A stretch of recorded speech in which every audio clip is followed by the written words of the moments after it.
Now let's go ahead and look up Luka. 33 points per game, 9 rebounds, 9 assists, 60% from 2, 57% effective field goal percentage.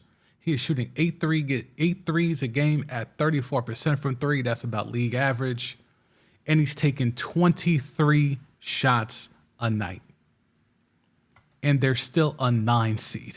Okay? They're still a 9 seed. And that's the enigma of having Luka Doncic. And let's be clear. I've called him Slovenian Harden. Let's see, has that finally made his nickname here for Basketball Reference? Cool Hand, the Dom, Wonder Boy, El Nino, Marvella, Swaggy L. Who the hell calls Luka Swaggy L? Luka Magic, Luka Legend, too easy. Yeah, nah, he's Slovenian Harden. I've been calling him that for a while. Maybe at some point it'll eventually catch on. But if you look at this squad, let's see, do we have that? The pace? I know that at one point they had the slowest pace in the league. Okay, a few weeks ago they had the slowest pace in the league. They are now next to last. They are 29th out of 30 in pace. And that's because Luka's usage rate is crazy. Can we get Luka's usage rate? Let's see. Let's see how fast. I might have to go to NBA.com for that, but let's see. Usage rate. Is that in advanced? Should be in advanced, but I don't know if they'll have it here. His usage rate is through the roof. I might have to go to NBA.com for that. All right, we won't worry about that. We know it's sky high because he was the only one. James Harden essentially broke the record with usage rate years ago when he was in Houston going, for MVPs and stuff like that. Luka was the only person that has even entered the realm of closeness of the usage rate of what James Harden was able to accomplish in Houston.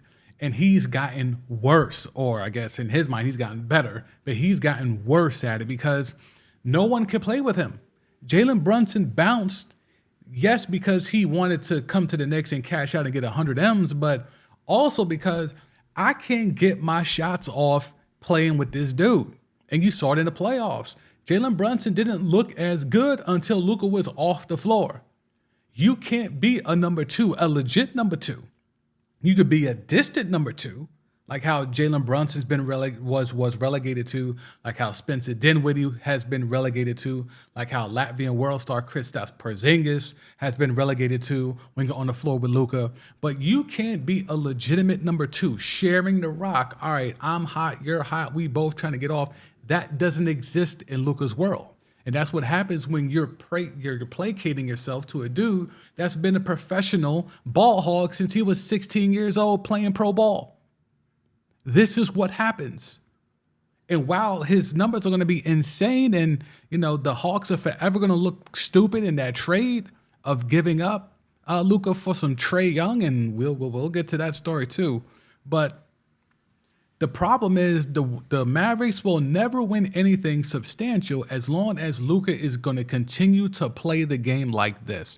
Don't look at this fool's gold. This fool's gold of offensive rating, they're 7th in the league. And they're 8th in the league in terms of defensive rating. That's more Jason Kidd. But in regards to pace is the thing.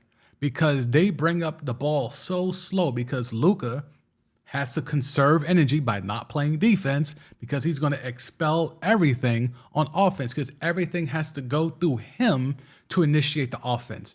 There is no THJ, Tim Hardaway Jr., being able to orchestrate. Even Josh Green, who's been somewhat of a revelation.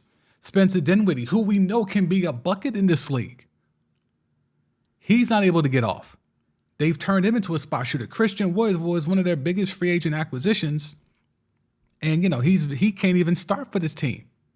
He can't even start for this team. This is the guy who could drop 20 a night.